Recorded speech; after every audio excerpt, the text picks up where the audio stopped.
Kamar Dagang dan Industri Kadin Bali diharapkan dapat berkolaborasi, ngerembo, dalam pembangunan pusat kebudayaan Bali. Harapan itu disampaikan penjabat Gubernur Bali, Sang Made Mahendra Jaya, ketika menerima audiensi Ketua Umum Kadin Bali, Made Ariandi, bersama jajaran pengurus pada Jumat 27 Oktober 2023 pagi. Mahendra Jaya berharap, pengusaha Bali dapat bergotong royong dalam pengembangan sektor ekonomi di kawasan pusat kebudayaan Bali, sehingga orang Bali tidak hanya menjadi penonton. Ia juga meminta agar pelaku usaha memperkuat budaya Bali yang merupakan modal dari pariwisata Bali.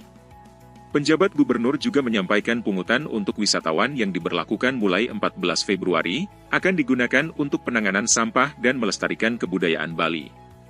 Hal ini dinilainya sangat diperlukan, mengingat pariwisata Bali saat ini, banyak mengarah ke wisata bukan budaya dengan bermunculannya beach club. Yang merasa ini luar biasa pertemuan kita pagi hari ini, Pak. Karena kita kemarin kan belajar dari adanya COVID, kita sempat kontraksi dalam sekali, luar biasa Bali, cepat sekali reboundnya. Itu juga saya yakin karena perannya bapak-bapak nih, terutama karena ya saling berkolaborasi lah, ngerombe, sehingga apa, Bali sekarang kalau nggak salah pertumbuhannya sudah di angka 5,6 nggak salah, 5,6. Kemudian inflasinya juga sampai saat ini bisa terkendali 2,4. Itu luar biasa, kan kita jaga antara 3 plus minus 1, kita jaga di situ. Dalam kesempatan itu, Ketua Umum Kadin Bali menyatakan kesiapannya berkolaborasi untuk memecahkan masalah sampah, stunting, dan pendidikan vokasi keperawatan dalam bidang perawatan lansia di Jepang dan Korea. Terkait tadi kami menghadap Pak Gubernur, sekaligus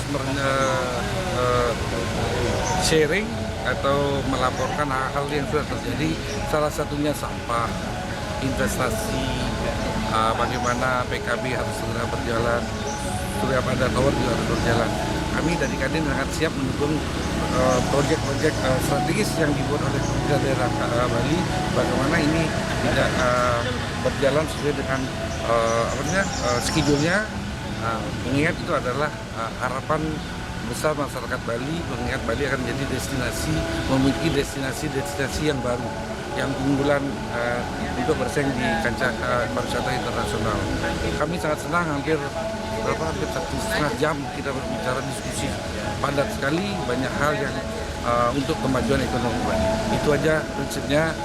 Kadin Bali selalu sebagai mitra strategis dari pemerintah akan memberikan masukan dan dukungan sebagai berupa kemitraan dan bentuk-bentuk lainnya terhadap ekonomi dan pembangunan Bali yang sedang berjalan dan di masa yang akan datang. Terima kasih.